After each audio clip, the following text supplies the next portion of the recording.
Bonjour, nous sommes le samedi 29 avril, dernier samedi du mois d'avril, qui va nous ouvrir vers le mois de mai.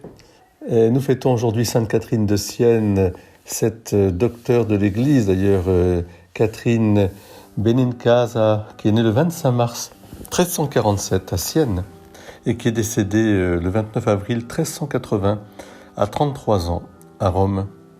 Tertiaire dominicaine, mystique italienne, qui de son temps a exercé déjà une très grande influence sur cette Italie soulevée par tant et tant de passions, une Italie qui existait surtout par ses villes, Sienne, Florence, Milan, Rome, et puis aussi par tout ce qu'elle a apporté auprès de l'Église, dans l'Église, auprès des autorités de l'Église.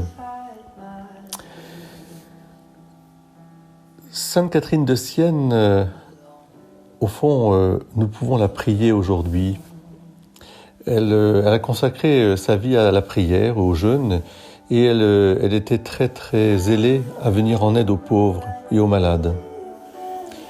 On peut dire que à partir de 1371, elle va commencer aussi une intense vie missionnaire et diplomatique, avec un seul but, simplement. Le seul but, c'est d'amener, je dirais, toute personne à vivre l'Évangile avec sérieux, dans un souci de justice et de paix. Je crois qu'il est très important pour nous d'accéder aussi à cette sainte qui est une des plus grandes saintes de l'Église. Alors nous allons essayer de vous en parler un petit peu simplement. Avec Catherine de Sienne, l'apôtre de la réconciliation. Aujourd'hui, plus que jamais, nous en avons tellement besoin. Tellement de crises semblent aujourd'hui se multiplier. Mais au temps de Catherine, c'était la même chose aussi.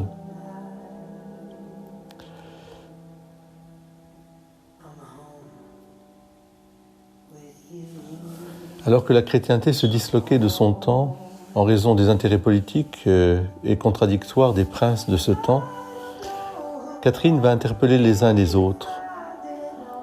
Elle est d'une irréductible, extraordinaire courage. Elle ne se soumet pas aux autorités qui veulent contraindre sa vocation. Elle désobéit à ses parents, à son temps, elle exprime ses désaccords avec le pape quand il faillit à sa mission, mais toujours dans l'obéissance totale aux évangiles et à l'esprit du Christ. Elle est très actuelle aujourd'hui par sa liberté de parole avec tous les éléments de la société, des plus hauts princes aux simples voisins. Ainsi, forte de sa certitude évangélique, la jeune femme interpelle les uns les autres et elle n'hésite pas à rappeler avec franchise, les rappeler à leur devoir de justice et de paix.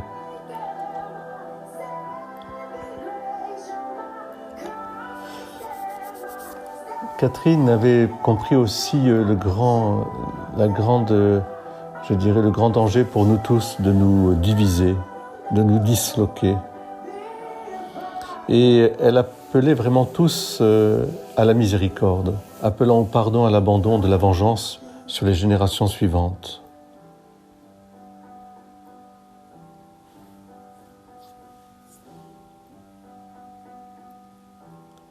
Voilà, je voudrais simplement aussi vous dire combien elle aimait l'Église.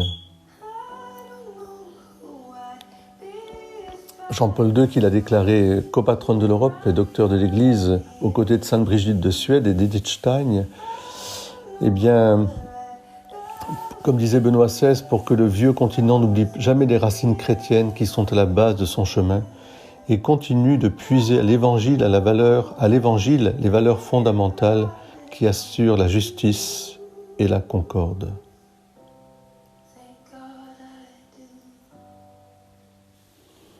Je vous invite à prier aujourd'hui Sainte Catherine de Sienne pour notre Église et pour le monde. Amen. Bon samedi à tous et bonne fête à toutes les Catherines.